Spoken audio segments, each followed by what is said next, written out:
Predstav si, že stojíš v miestnosti. Si tam sám, dvere sa zatvoria a svetlá zhasnú. Z tmy sa ozve hlas. Od tejto chvíle rozhoduješ o tom, čo sa stane s človekom za stenou. Nikto ťa nevidí a nikto ťa nekontroluje. Si istý, že by si neurobil nič zlé? Dejiny ukazujú niečo nepríjemné. Niečo, čo sa týka každého z nás. Teda aj teba. Dobrí ľudia dokážu konať spôsobom, ktorý by od seba nikdy nečakali.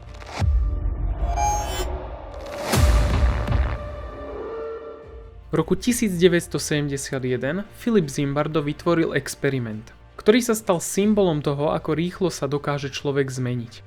Vybral študentov bez kriminálnej minulosti, rozdelili ich na dve skupiny, väzni a dozorcovia, a sledoval, čo nastane. Prvé hodiny vyzerali nevinne, potom sa atmosféra zlomila. Dozorcovia začali kričať, ponižovať a manipulovať. Väzni sa psychicky rútili. Experiment sa napokon musel skončiť po 6 dňoch, hoci bol naplánovaný na 2 týždne. Nie preto, že by účastníci mali temnú povahu. Zlom prišiel z prostredia, ktoré ich vtiahlo do rolí, aké by v bežnom živote odmietli. A podobný výsledok priniesol aj miligramov experiment. Účastníci verili, že dávajú elektrické šoky inému človeku. A 65% pokračovalo až do extrémnych úrovní. Len preto, že autorita povedala, pokračujte. Tieto príbehy nie sú o monštrách, sú o obyčajných ľuďoch, ktorí sa ocitli v nezvyčajnej situácii. V momente, keď sa ocitneme medzi ľuďmi, náš mozog začína inak pracovať. Hľadá spôsob, ako zapadnúť. Vyhýba sa konfliktu, uprednostňuje bezpečie pred pravdou. Psychológovia to nazývajú konformita. Je to sila, ktorá dokáže prehlušiť vlastné hodnoty. Arthur Dobrin upozorňuje, že strach a tlak okolia dokážu zablokovať etické rozhodovanie. Catherine Sanderson dodáva, že ľudia často nekonajú nie kvôli nezáujmu, ale preto, že si myslia, že ostatní tiež mlčia. Predstav si situáciu.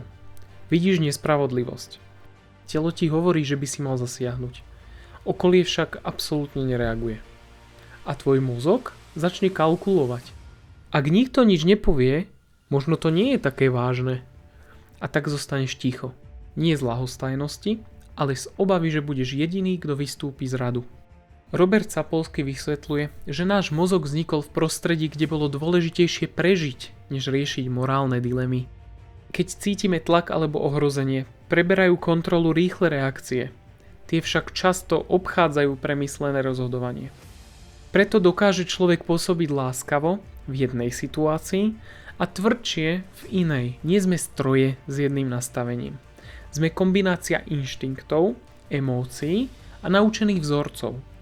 A keď sa tieto vzorce spoja s tlakom prostredia, vzniká priestor, kde sa rozhodnutia, ktoré by sme za normálnych okolností odmietli. Keď sa pozrieme na dejiny, objaví sa jeden vzorec. Najprv vzniká napätie a potom sa objavuje strach. Úplne posledné príde ticho, ktoré dovolí, aby sa malé ústupky zmenili na pravidlá. Ľudia sa nepridávajú k extrémom zo dňa na deň. Zmena prebieha pomaly, nenápadne, v drobných rozhodnutiach, ktoré sa spoja do jedného smeru. Najskôr ide o nevinné gesto, neskôr o kompromis, ktorý by si ešte včera odmietol.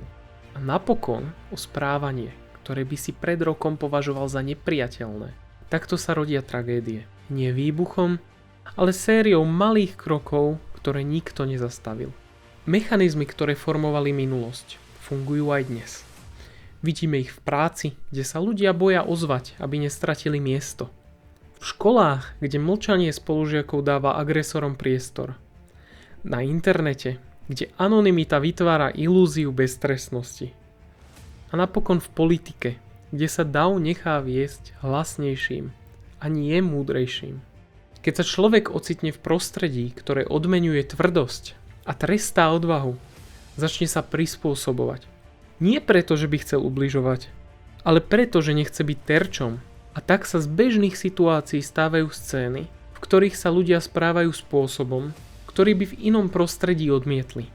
Keď sa spojí tlak skupiny, strach z odmietnutia, únava a pocit, že takto to robia všetci, vznikne smrtiaca kombinácia, ktorá dokáže zmeniť aj stabilného človeka. V tej chvíli nefunguje logika, nefunguje morálka. Funguje iba snaha prežiť v rámci systému. ktorý vytvára pravidlá.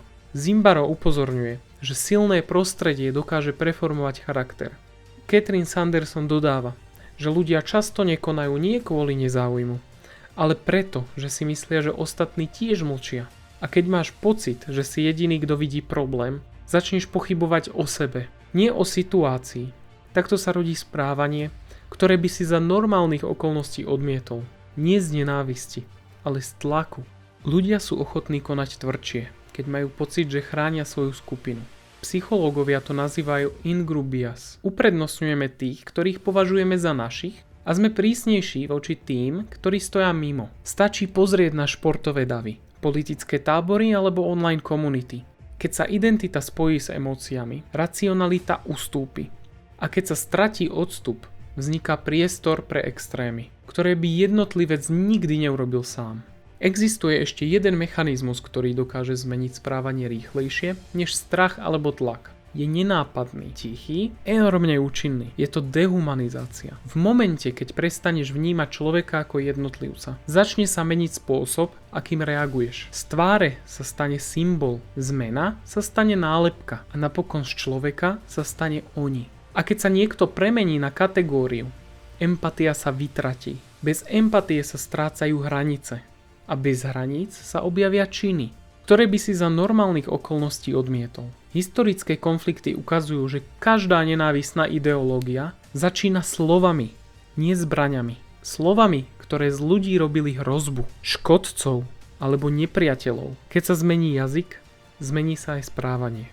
Najväčšie tragédie nevznikajú náhle, objavujú sa postupne. V sérii drobných rozhodnutí, ktoré sa spoja do jedného smeru. Začne to nenápadným vtipom, ktorý nikto nezastaví. Pokračuje komentárom, ktorý nikto nespochybní. Neskôr príde situácia, ktorú všetci prejdú mlčaním. A z mlčania sa stane nový štandard. Keď sa hranice posúvajú pomaly, človek si zmenu ani len neuvedomí. Z malého ústupku sa stane pravidlo. A z pravidla rutina. A z rutiny realita, ktorú už nikto neprehodnocuje. V tejto realite sa ocitneš aj ty, nie ako pozorovateľ, ako súčasť systému, ktorý ťa formuje, nie z nenávisti, ale z prispôsobenia. Napriek všetkým mechanizmom, ktoré tlačia človeka k zlým rozhodnutiam, existuje aj opačný smer, rovnako silný a rovnako nákazlivý. Psychologička Catherine Sanderson používa pojem morálni rebeli. Sú to ľudia, ktorí sa ozvú, aj keď ostatní mlčia. Jednotlivci, ktorí odmietnú prispôsobiť sa prostrediu, hoci riskujú nepríjemnosti. Postavy, ktoré dokážu zmeniť atmosféru jednou vetou. Stačí jeden hlas, ktorý prelomí ticho. Jeden človek, ktorý odmietne ústupok. Jeden postoj, ktorý ukáže ostatným, že existuje aj iná možnosť. Keď sa objaví prvý odvážny, pridajú sa ďalší. Zmena sa začne šíriť rovnako rýchlo ako tlak, ktorý ju predtým brzdil. Zlo je nákazlivé, ale dobro tiež. Takže prečo vlastne konajú dobrí ľudia zlé veci? Nie kvôli temnej povahe. Nie kvôli vrodenej krutosti, ale kvôli prostrediu, ktoré dokáže preformovať správanie rýchlejšie, než si uvedomíme. Tlak, strach, dehumanizácia. Všetky tieto sily pôsobia naraz. A keď sa spoja, dokážu zmeniť aj človeka, ktorý by sám seba považoval za stabilného. Napriek tomu existuje aj opačný smer, rovnako silný a rovnako dostupný. Dobrí ľudia dokážu robiť dobré veci. A stačí, aby jeden z nich začal. Možno to budeš ty, možno práve teraz. A možno práve preto sa pýtaš, prečo?